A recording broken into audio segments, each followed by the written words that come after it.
All right, let's go ahead and get started. Any questions about anything before we do? Okay, so we're talking about power theories and specifically how to, think about them in these two different forms, either as sums of series or as functions, and kind of how to walk back and forth between them. So, just as a recap, the last couple that we've done, the primary, kind of approach we're taking here is we're trying to treat these sums as geometric series. And if we can treat them like geometric series, then we can have a better idea of what the sum of that series is. So the last one we did before we all left last time was a geometric series with a common ratio of negative x squared. So can we take that same approach here? I want to express 1 over x plus 2 as a power series. So let's remind ourselves of this. What is the sum of an infinite geometric series, if it has one?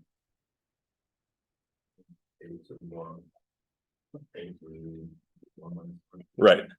So this is the kind of thing we're trying to mirror.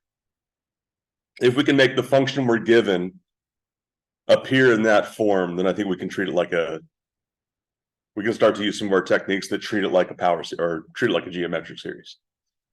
So we have 1 over x plus 2. What needs to happen to get it into a form that we can work with? Denominator x minus negative 2. X minus negative 2. Okay. So now I have a difference in my denominator. What else can we do?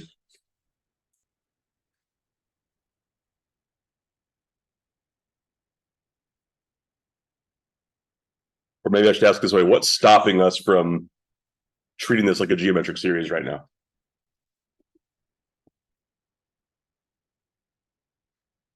Or what are the differences between what we have and the a over 1 minus r? What's that? We don't know what r is. I mean, that's kind of where we're going to end up. Once we kind of put all the other pieces in place, then we should be able to determine what r is. But what other differences do we see? We still have an x, but I think that's okay. In the last couple we looked at, the common ratio had something to do with x, right? In this one, the common ratio was negative x squared. In this one, the common ratio was x. So I don't think we have to get rid of x. But let's focus on the denominator. Denominator we want to kind of get to is 1 minus r, right? It's really important that first term in the denominator is 1. So how can we make that happen?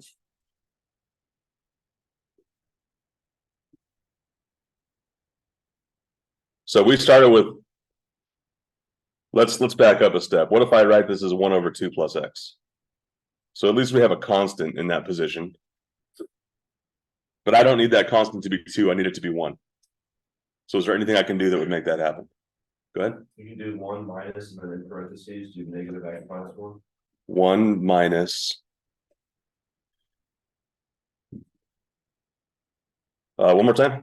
1 minus and then in parentheses negative x minus 1. Okay. Does that make sense? I think that works. I'll be honest, this is not something I anticipated. I think that'll work, but I'm not sure. But here's one thing I'm going to put this off to the side because I want to think about this more. I think this will work, but what I'm going to try to encourage you to do is this. I want this first number to be 1, right? So instead of kind of using an addition to manipulate that, let's use a division. What happens if I multiply numerator and denominator of this thing by 1/2? Then I should get 1/2 over 1 plus 1/2 x.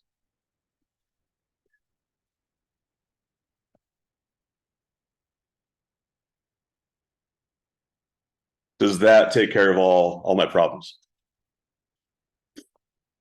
What else do I need to worry about? They put the same. I need to flip the sign. So how can I do that legally?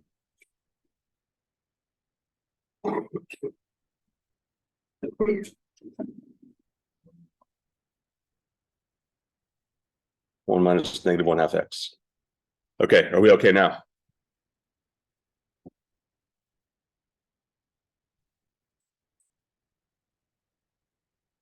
So we've turned 1 over x plus 2 into 1/2 over 1 minus negative 1/2 x. Do we have what looks like the sum of a geometric series now?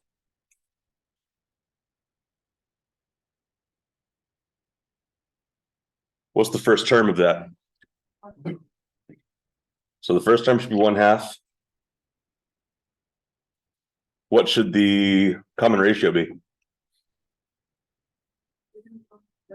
Negative 1/2 x. Good. So I have 1/2 as my first term. Common ratio is negative 1/2 x. Based on that, can I write this series or can I generalize this? Maybe we should write out a few terms. First term is 1/2. What's the second term going to be?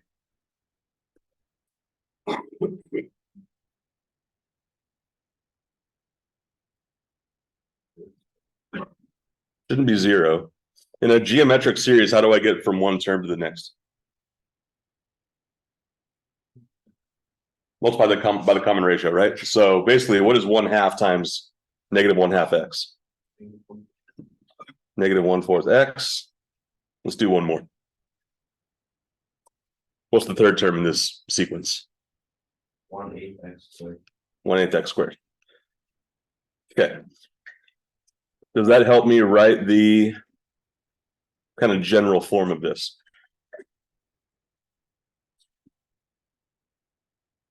Or should we take a look at what we did before? So for our previous example, basically we have our first term times our common ratio to the power of n, right? Can we do the same thing here?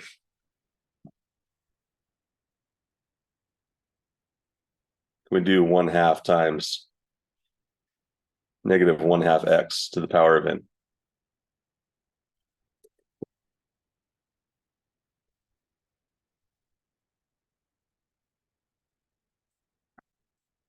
That makes sense.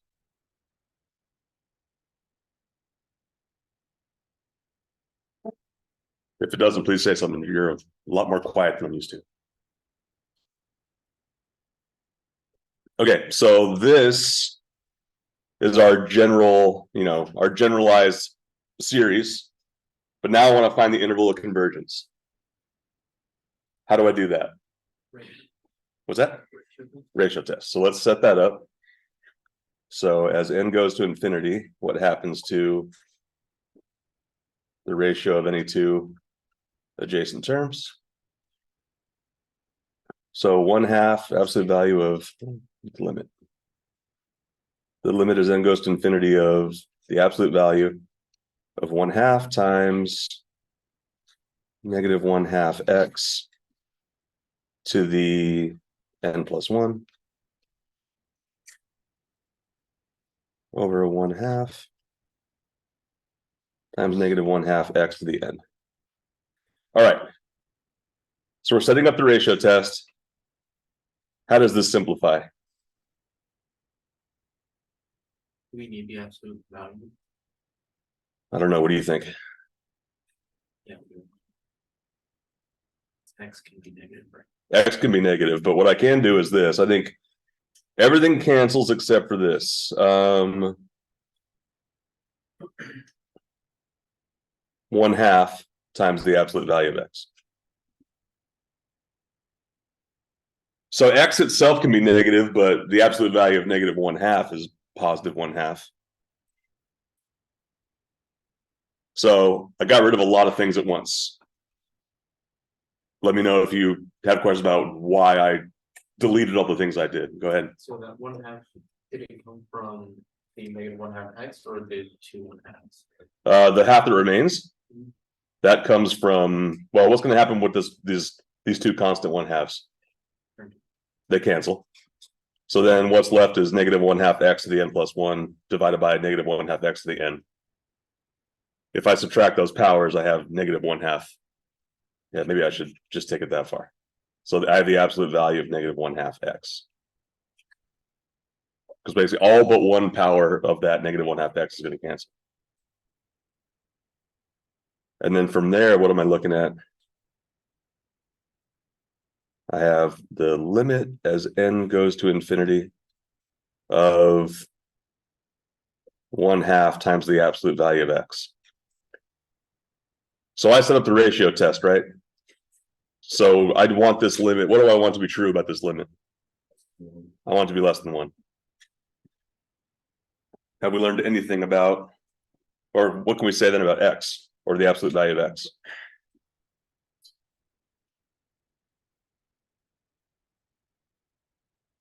If 1/2 the absolute value of x is less than 1, then the absolute value of x is not less than 1/2. How do I isolate the absolute value of the x here? Or Multiply by 2. So this is going to be absolute value of x is less than 2. So what do we call this thing? ratio. Radius of convergence. So if I am within 2 units of 0, I converge.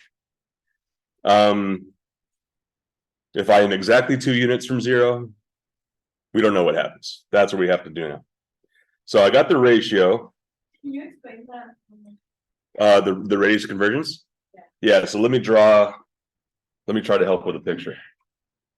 So this is served its purpose.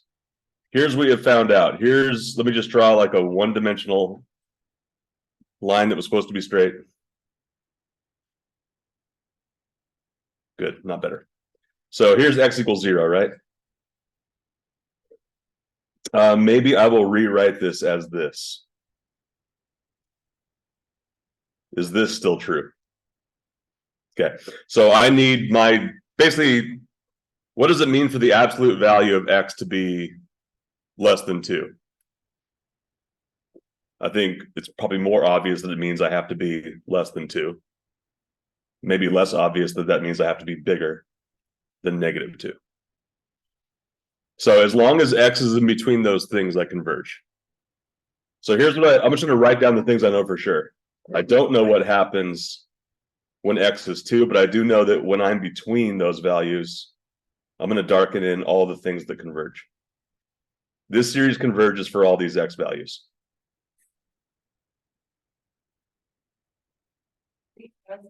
We were to put 2 in there, it would be 1. We don't want to do it. Well, here's the thing. It might converge at x equals 2. We have to check. So the radius of convergence tells us 2 things. If we're strictly on the inside of that radius, we have convergence. If we're on the outside of that radius, we have to diverge. So I know that everything out here is diverging, so I'm going to leave it open. So my only doubts I have right now are what happens at the boundaries. Okay. So the radius of convergence never tells you anything about what happens at the boundaries. So those are the things we have to check individually. So the boundaries are at positive 2 and 2. Let's check positive 2. When x equals 2, what does our series become?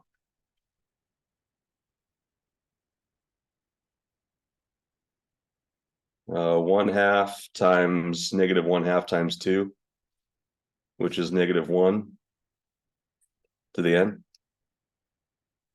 What does this series do? Can we tell? Go ahead. How do you know it diverges?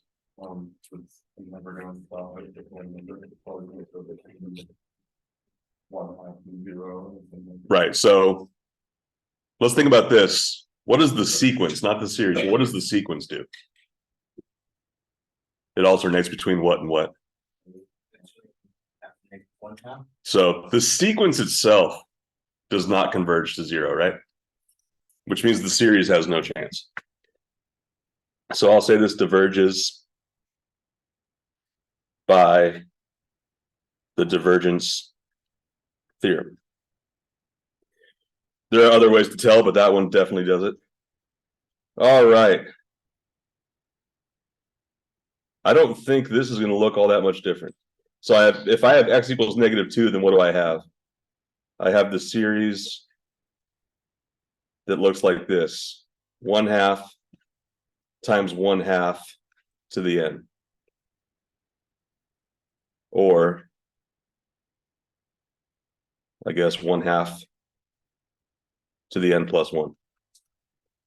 We're gonna be. I'm gonna be to the one, wait, we're gonna do one to the end. I'm sorry, yeah, you're right.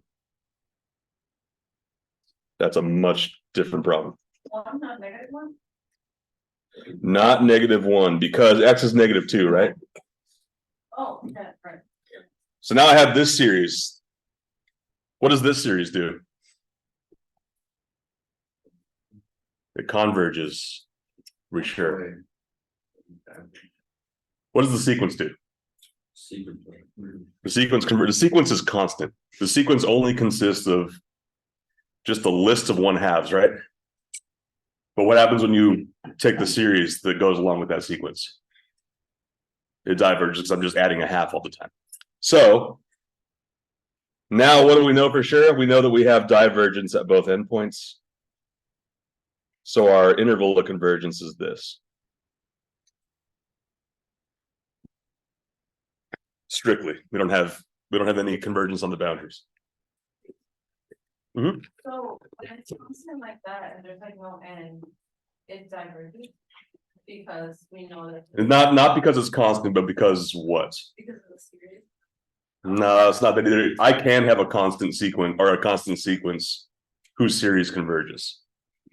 It's not the fact that this is constant that makes it diverge, it's the fact that it's not zero.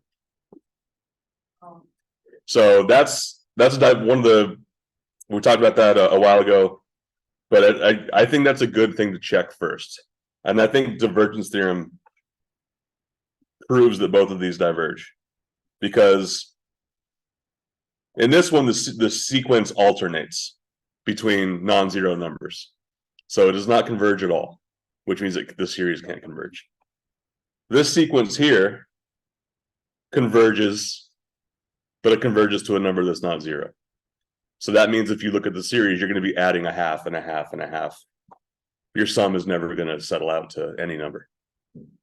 So yeah, that's what the divergence theorem essentially says. If your sequence does anything other than converge to zero, the series won't converge. It has to diverge. Questions on this one here? Okay.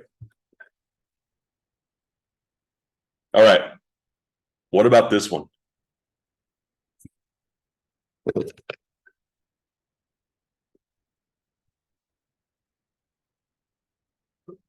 How could we handle this?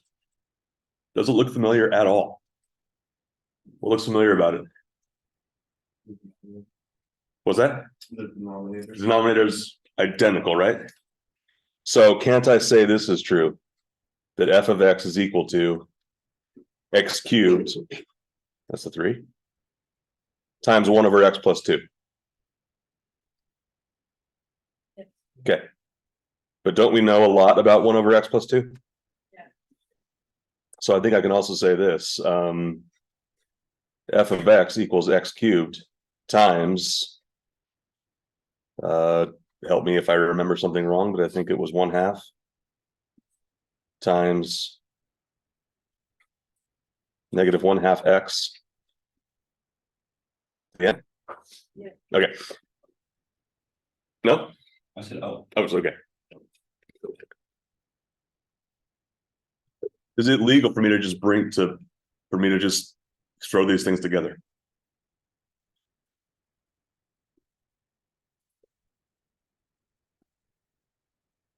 So for the last one, we said our first term was a half, right? And the common ratio was -1/2 x. What if we do the same manipulation here? That'll be x cubed over 2 plus x, which is equal to a half x cubed over 1 minus negative 1/2 x, right? Didn't I just multiply my first term by x cubed? So I think that means I can do this. Another way I'll say this is this. What is, for these series, what's the variable? It's n, right? Which means, as far as the series, like the sigma notation is concerned, x is a constant. So I can really just do this. So 1/2 times x third times times negative 1/2 x to the n.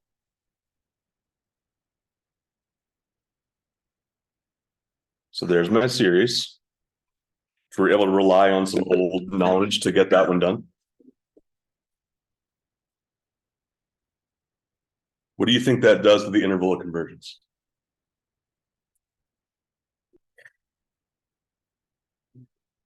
What's that? Makes it larger. So one vote that's going to expand the interval of convergence. Like 1 vote for it does nothing. How can we find out for sure? Ratio test will help us get there. And I think we'll find out pretty early if there's any effect. So the limit as n goes to infinity of this ratio is going to look like this. The absolute value of 1/2 x cubed times 1 negative 1/2 x to the n plus 1 over 1/2 x cubed. All right, any clue yet what's going to happen to my radius of convergence or my interval of convergence? Anyone want to change their vote?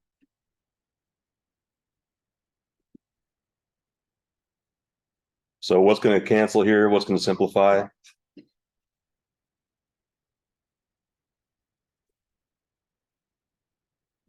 The one time exclude. cancel. So our first term, no matter what, so our first term in the last example canceled, our first term in this example cancels. So what I'm left with is going to be the same limit as before.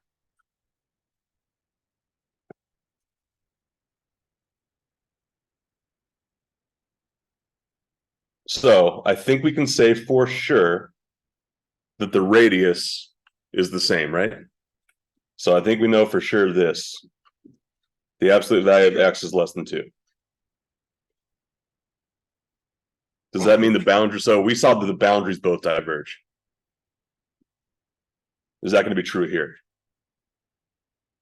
I don't think we can say that for sure. So let's take a look. What's the limit as n goes to infinity of, actually, let's be clear. If x equals 2, the limit as n goes to infinity of 2 cubed is 8, so this becomes 4. No, need the series. N equals 0.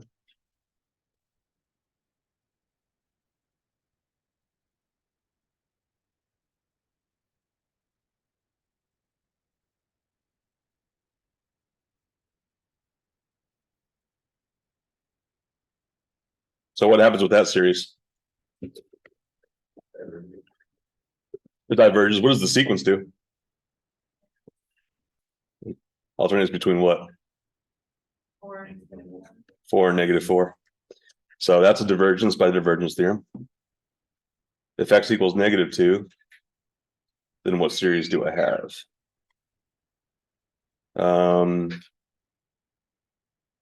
Still 1/2 of 8. So 4 times 1 to the power of n, what does that do? Which means it diverges. So again, I have Negative 4 times, yeah, I guess it doesn't really matter. you're right. I mean, to answer the question we want to answer, it doesn't matter, but let's be correct. Yeah, it should be negative 4. So that's going to be a constant sum that gets smaller and smaller and smaller, right? A constant sum, infinite sum. So really when doing these sequences or when evaluating the endpoints, we just have to look at the common ratio. Not common ratio, because the thing, it's not, you're not guaranteed to get a geometric series out of that. Which I guess you could say these are. Yeah, I mean, they both are geometric series, but we don't have to use tools that are that involved to say that diverge. But yeah, so they're both geometric series. One of them has a common ratio of -1. The bottom one has a common ratio of 1. We know those things diverge. But sometimes the thing you end up looking at is not a geometric series. But there's still other ways to tell if they converge or diverge. Questions? All right. So now that we've kind of talked about how to build up these functions as power series, we can bring calculus into it and take derivatives and integrals. So here's something that happens with the radius convergence. So does the last several series we've looked at have all had radius of convergence, right? Does that mean every series has a radius of convergence? So there are other possibilities, kind of like on the extremes. Either your series converges at exactly 1 point, or your series converges at every single real number. We're kind of dealing in that middle ground where we have a finite interval where your series converges. So what happens when we take a derivative or an integral? That means your radius is preserved. So if I have a power series with a certain radius, and I take a derivative of that, that still converges on all the same on the same radius.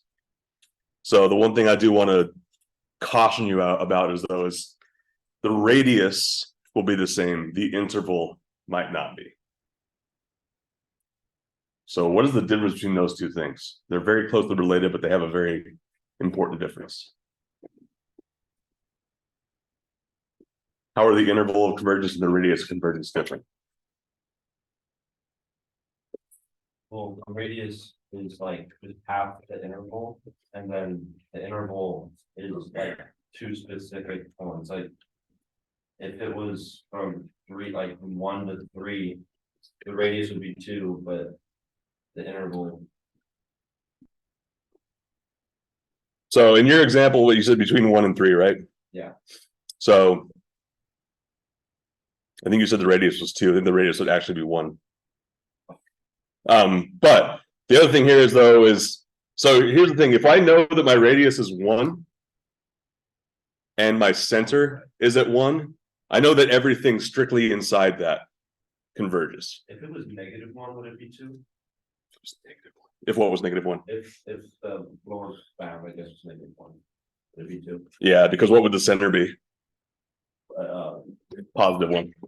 Then yeah, I agree. That's what happened in my. Okay. But either way, the radius, when I talk about the radius of convergence, we're really only talking about, so look at the way this is written. What do the parentheses there signify? What's that? That's not an ordered pair. Sorry, that's an interval. So the other option is if I bracket them, right? So if I use parentheses instead of square brackets, what does that signify for an interval?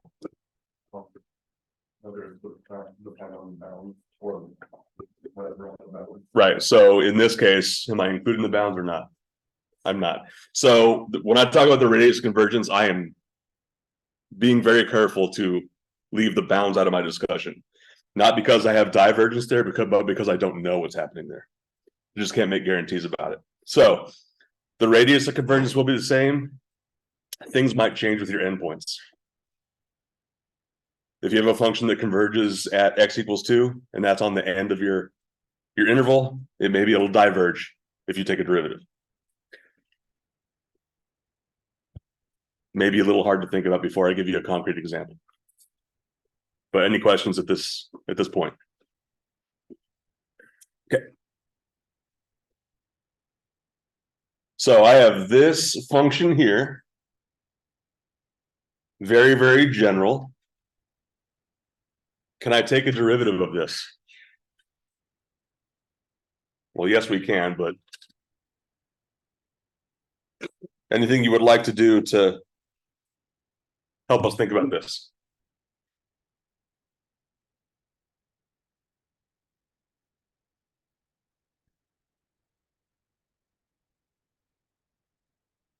How do you take derivative? How do we take derivatives of functions like this? Do we need to see what this thing looks like? What's the first term?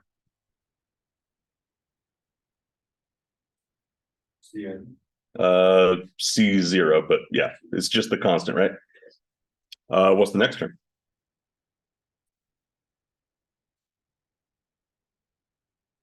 C1 times something.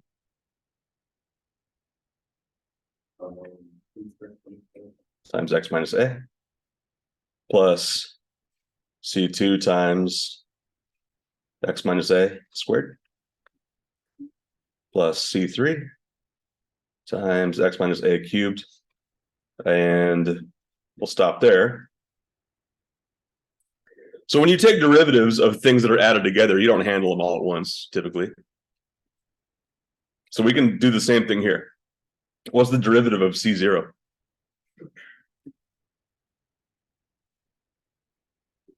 Zero. It vanishes. What's the derivative of C1? Or sorry, the derivative of the second term? Should be C1, right? So I'll placeholder 0 here. Why is it just C1? I agree that it is, but let's be clear about why it is. The derivative of x minus a itself is 1. So this is a linear term, right? The derivative of any straight line is what? Not 1, but whatever its slope is, right? It has a constant slope. The derivative is whatever the slope is.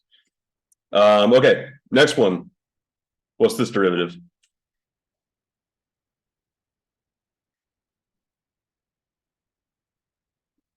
What's that? C2x. Close. So yeah, we're gonna have a 2. So what's the derivative of something squared? 2 times whatever that something was, right? Right, which means I need to preserve whatever the variable part of this is. So not just x, but x minus a. And then what's the last one?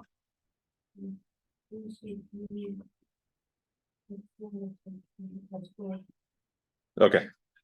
Are we happy with all those? Can we make what? Nope. Do you have to put like, because that's, you have to do another parenthesis x minus a after the x minus a squared? Or am I just like chain rule? Or I think this is complete. So, but are you saying there's going to be another x minus a here? that's what I was thinking, but I guess it really makes sense. Yeah. So you're right that we gotta.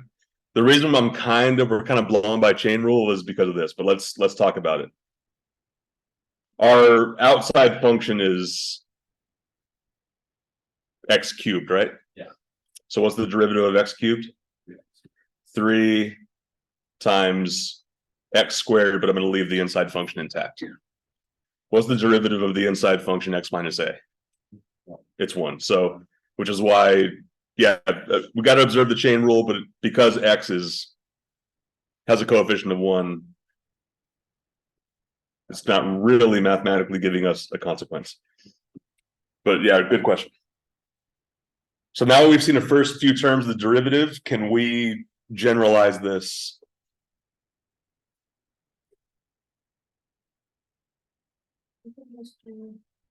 NCN x minus a and 1. NCN. What was the rest of it? Like x minus a parentheses and the power of n minus 1. Okay. How'd you get that? You could, like, it like works for all the terms we did, but I guess you could have like also just done it without like writing it out, but you could have just applied the end, like you could have just taken like well, like this series itself and just like put pen down and kind of like. Right. So those are both true, and that's what I was kind of hoping to get to. The result is the same as, yeah, if we take a derivative of a few terms and then generalize them, does this work for everything that we want? When n equals 0, what do I get? 0. When n equals 1, I get 1 times C1, and that's it, right? Okay, so I think this thing holds. But I also agree with Munya that if you just take the sequence, so leaving the series out of it for now, take the sequence and take a derivative of that. So now here's the tricky thing, maybe that it needs to be explicitly said. If I take a derivative of this thing that I just wrote down, what am I treating as the variable? What's that? N. Not n. X. Because this series that we're building is a function of x. The way that it gets constructed is through a power series, but the function itself has a variable of x. So if I take a derivative of this, c sub n is a constant. It depends on n. So I'm just going to leave it off to the side. How do you take the derivative of x minus a to the n? This is probably the first derivative rule you ever picked up. So yeah, bring down the power, or yeah, bring down that exponent. And then what do you do to the exponent? You decrement it by 1. So written in a slightly different order, but those are identical. How are we doing? Okay.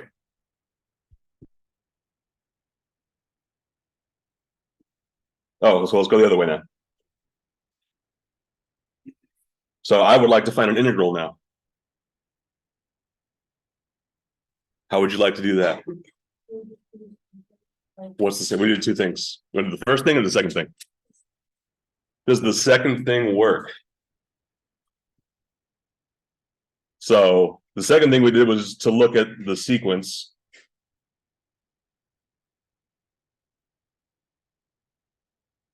What letter goes in this blank right here?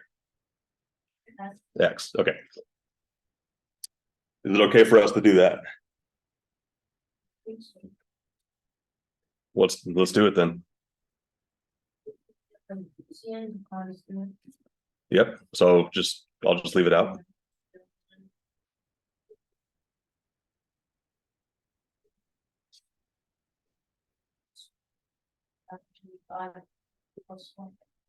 X minus a to the n plus 1 all over n plus 1.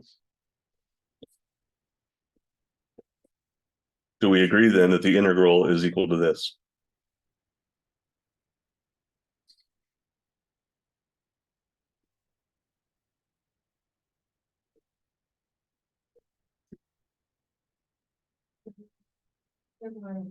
Should we check it?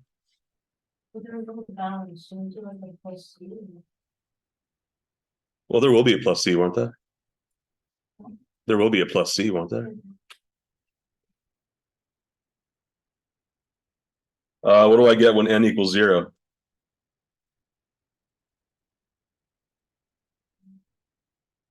C0 times x minus a. Do you see your constant? I think from that term, you're going to get a constant. Because C naught times X is a variable thing, but C naught times A is what?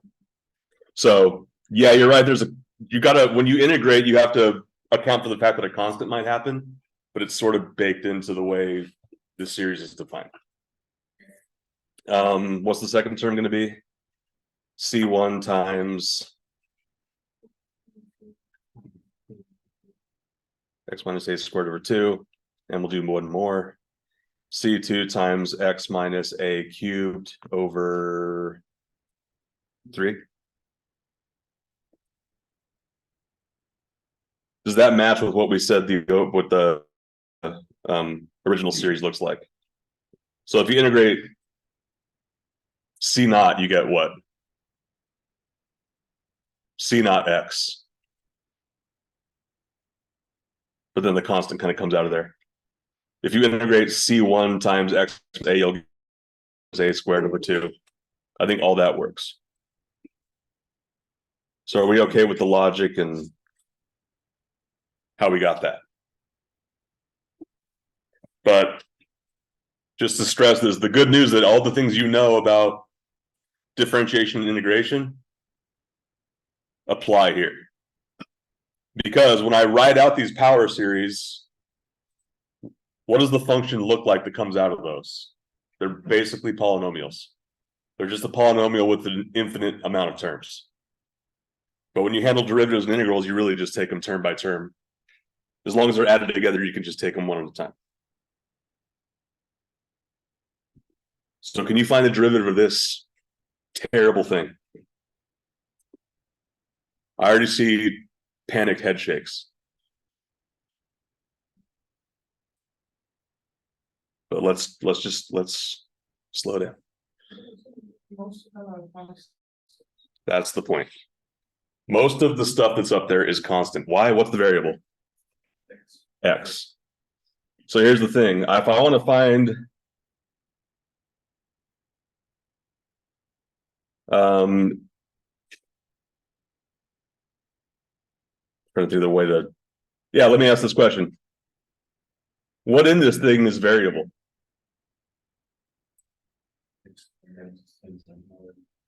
X to the power of 2n, right?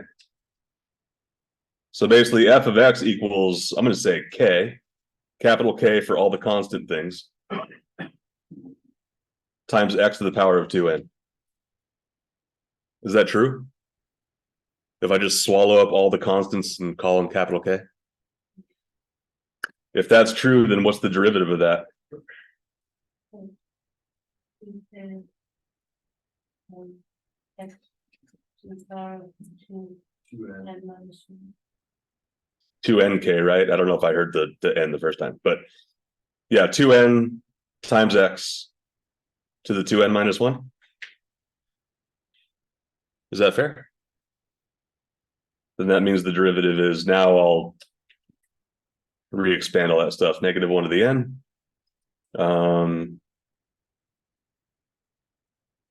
Times 2n times x to the 2n minus 1 all over 2 to the 2n n factorial squared. I've left off something very important.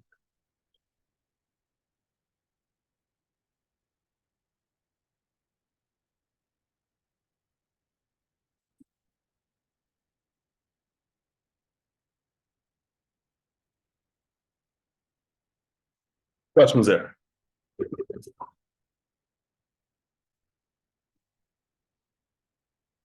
So that's going to be a thing to pay attention to when you're taking integrals and taking derivatives. Make sure you actually know what's going to be altered.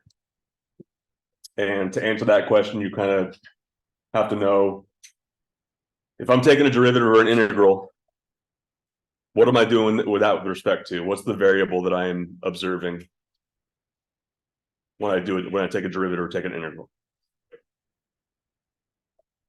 So what is the variable?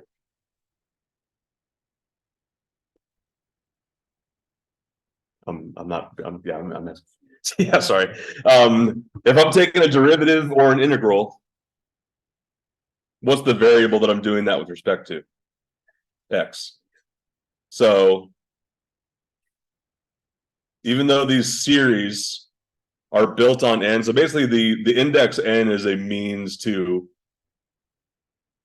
kind of use the sigma notation to build a sum and to build these functions. But then when you start doing calculus, you're treating these like functions. These are functions that are functions of x. So a subtle distinction, but it's an important one to keep track of. I want to find this power series. I'm giving you a hint though, it's related to a power series we've looked at before. So 1/1 minus x squared. Does this look like a power series we've looked at before?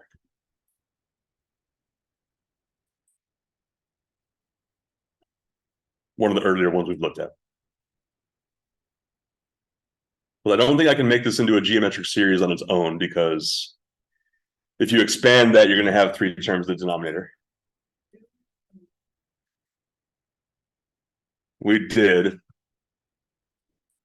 That's going to be kind of similar to this, except it's going to have a 3rd term. You're going to have a trinomial denominator.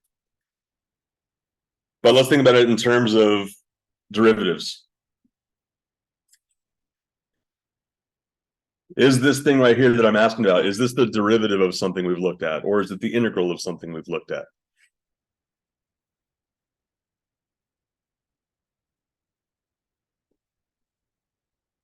Let's look. What's the derivative of 1/1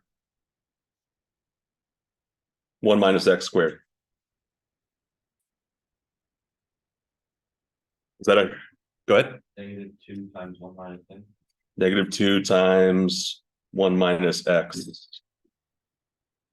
to the -3rd. Oh, And I think it, even then it multiplied by -1 again, right? Yeah. So that doesn't look familiar. What if I do this? What is the integral of 1/1 minus x squared to the dx?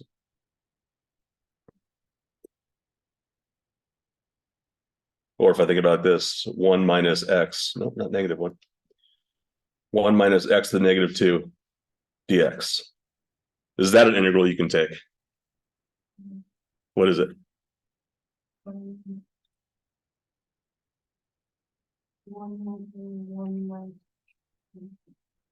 a-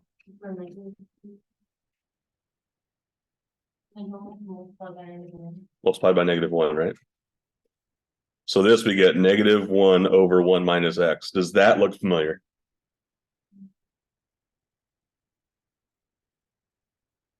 So this, the function that I'm asking you about is related to this thing, which I think we know a lot about in a very specific way.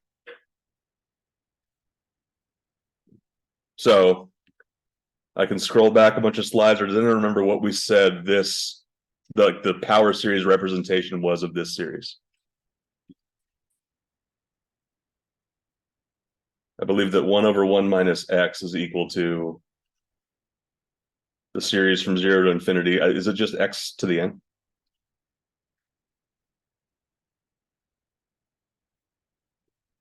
So common ratio x, first term 1. So are we okay with that equality there? We have the exact opposite of that. So I think I can say this. Right?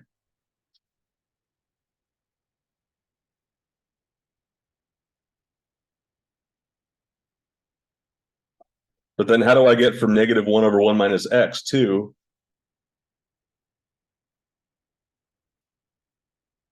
1/1 minus x squared? How did I make that leap?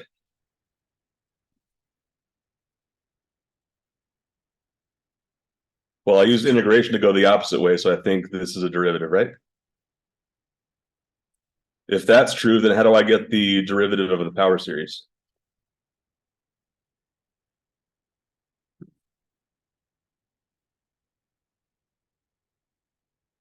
What's the derivative of -x to the n?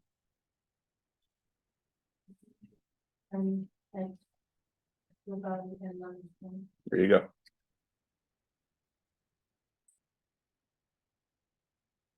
So I'm at 9:55, but the last thing I want to stress here is that all the things we've done today and for pretty much the last half of Monday was to use what we know about geometric series to make these manipulations.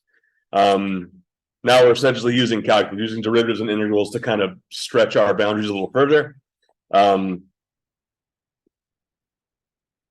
yeah, if you have any questions, come talk to me, or I'll be in office hours in a little bit. Otherwise, I'll see you Friday. Thank you. Yeah.